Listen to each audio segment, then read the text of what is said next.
Wild Bill. Now, we get a lot of press releases come through the email, and I read them all, and I sort of envisage what the show might be or the thought behind it. But when it came through from ITV that they'd cast Rob Lowe to play an American guy living in, is it Lancashire or Lancashire? Isn't Lincolnshire. it? Lincolnshire. Boston, Lincolnshire. Who comes over from the States with his daughter, who's the most cliched thing I've ever seen in a drama. She was meant to be 12 as well. She looks a lot older than 12. She was meant to be 12? Yeah. Oh. Christ almighty. So this is the setup. So it's Rob Lowe coming over to this Boston, Lincolnshire. Daughter goes to a boarding school there, and he takes the job as sort of police commissioner and sort of has to work with these band of misfits. So it's a fish out of water story a la Doc Martin. I don't know whether they're going for a similar vibe, but what I found most offensive in this was actually the British cast. Rob Lowe is doing the best he can with the material, but I found some of the performances from the British cast, well-known faces, to just be awful in this. It almost felt spoof-like when they were in, like, the Tony Pitts character, who was like his boss, felt particularly spoof-like. Very touch of cloth-esque, his character. Hello? I'm the new chief constable. You're American. I'm not like everyone else, sir. I'm excited you're here. Well, that's a first. Boston's got the highest murder rate in England. Miami, we had 150. Hey, Boston, Bill. Brits don't like boasters. I only came here to get my life back on track. And I'm disgraced, humiliated. My own daughter won't speak to me, and she's the only reason I came to this godforsaken cabbage patch in the first place. I mean, obviously I don't like you. Shoot me! Believe me, I tried. Nobody shoots anybody here because it's England. I appreciate that not everything can be high-octane, thought-provoking drama. And we said before, even last week, that not everything has to be this amazing thing. You need these balances. You need gentler TV for people who just want to stick something on. Sorry, Luke. When we were talking about like Killing Eve and Good Omens, wasn't it, last week? Yeah. And counterbalancing it with something like When They See Us. Absolutely. You need that thing. You need the escapism. You need the action. You need the genre pieces. This isn't that.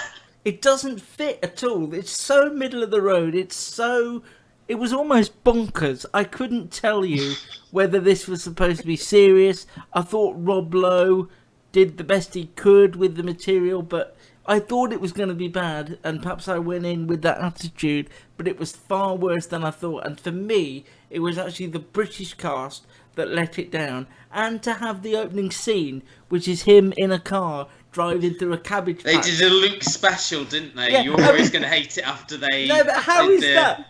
No, because how that works normally is it's a tense scene and you're really invested in it, and then it goes 24 hours earlier or 5 days earlier or something. This was just him driving through a cabbage patch and getting irritated, and then it went 5 days earlier, and you think, what? What happened there?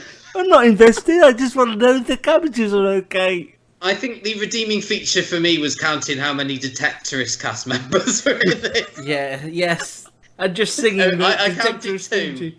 Well done. Rachel Sterling and the guy who played Hugh as well.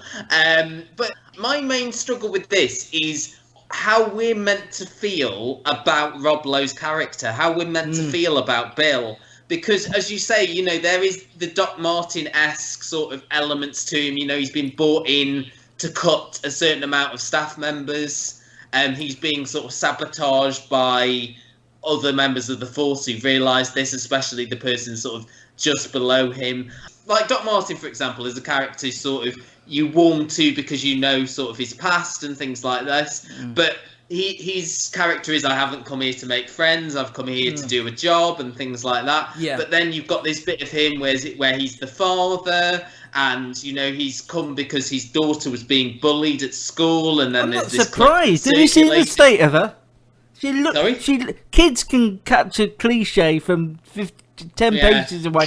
And then you're meant to sort of sympathise with him because he takes a shine to Susan Lynch's character, who's found out her missing daughter has been decapitated. And even the reveal that the decapitation came at the hands of Winterbourne. Oh, that was awful. Again, very spoofy, I thought.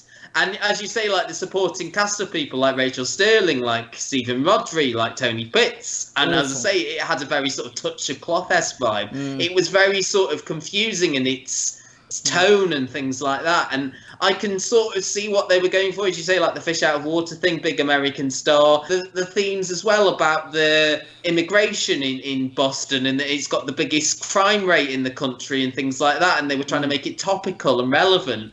At times it was meant to be an escapist show, and it just felt there were so many things going on and none of it worked. I just don't think, outside of Manhunt, that ITV is making the sort of drama that everyone else is making this in 2019. I just think they are way off the mark. I don't know what they're thinking. They've got this. They're gonna have the Good Karma Hospital, but do they just want gentle pedestrian? I mean, we did enjoy the return of the Cold Feet, didn't we? This series of Cold Feet, they did. I think they brought it back to form this series. So that. But I suppose if you mean new dramas, because they've got this Beecham House coming up as well, haven't they? Now, my question to you, Will, is you didn't know you were doing this podcast. This was a wonderful surprise to you this morning. So why did you decide to watch Wild Bill when we didn't ask you to? I decided to watch it because I know quite a lot of people from Boston, from Lincolnshire. So that sort of like piqued my interest. And I was thinking, well, how are they going to present it? What's it going to be like?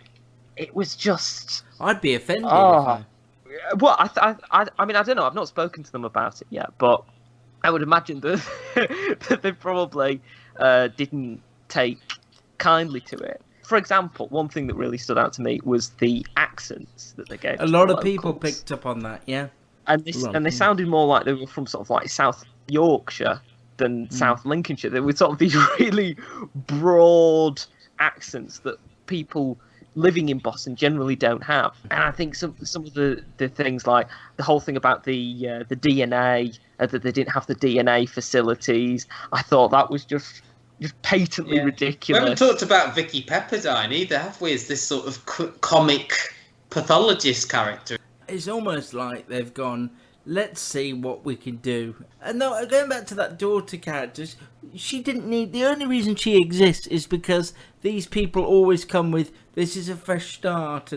But she didn't need to exist. Yeah. That's just a cliche. The exposition started straight away when she's like, I've been to 4 schools in the past 3 years. But yeah, she was... I think the word is precocious, isn't it, really? Oh, where's that wind turbine when you need it?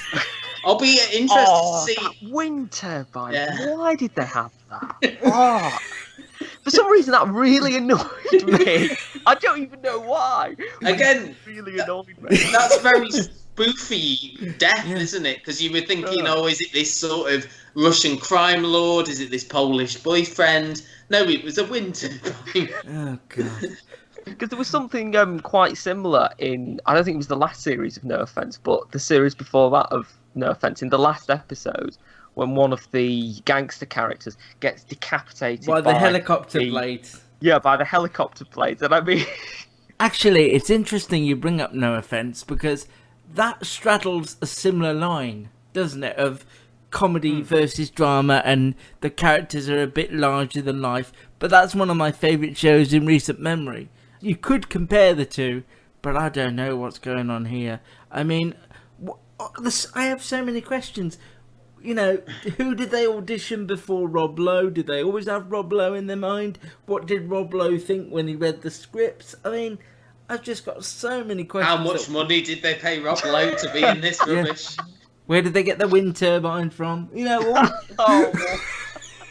all sorts of things that I just will never know the answer to. Must have got quite a lot of permission to, like, you know, because they did the last scene with Susan Lynch up on the wind turbines, didn't they? And that was like quite a big set piece. Think about the health and safety implications. The filming of it looked really extravagant. They seem to have, you know, the cinematography and everything, they seem to have paid quite a lot of money for that. But, you know, the writing wasn't there, the acting wasn't there, and, you know, none of us, I'm assuming, are going to watch it again. No. Don't put words in my mouth, but no.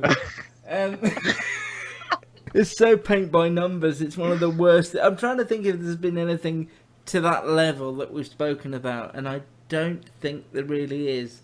But also, apparently, somebody was telling me on Twitter that there's that show we talked about, I don't know whether it was last year, 911, about the call operators in the States. Oh, yeah. Apparently, there's a spin-off of that Rob Lowe is going to be starring in. So if this is a mega hit for ITV, then they won't be able to get him back for a second series, Do probably. we know what the ratings were? The overnights? Yeah, who it is. I don't know whether overnights are anything to go by now. It was the most watched show of Wednesday night with a high of 3.7 million viewers or 19.4% audience share. So Yeah, well, it shows that if it was the most watched show on Wednesday night, then people at least had interest to tune in. I suppose how many people will come back for the second episode is the question. Just to put that into perspective, Killing Eve come back on the Saturday before it with 3.5 million. So actually, more people were watching this than Killing Eve, but Wow. This is why I don't like the general public. I don't agree with their choices. It's called Wild Bill, and it's on ITV, 9 o'clock Wednesday. It's only got 6 episodes, and we've only got 5 left, so that'll be over And good soon. luck to you if you enjoyed it, Apparently, Different opinions are available. Yeah, but you shouldn't trust them. Apparently,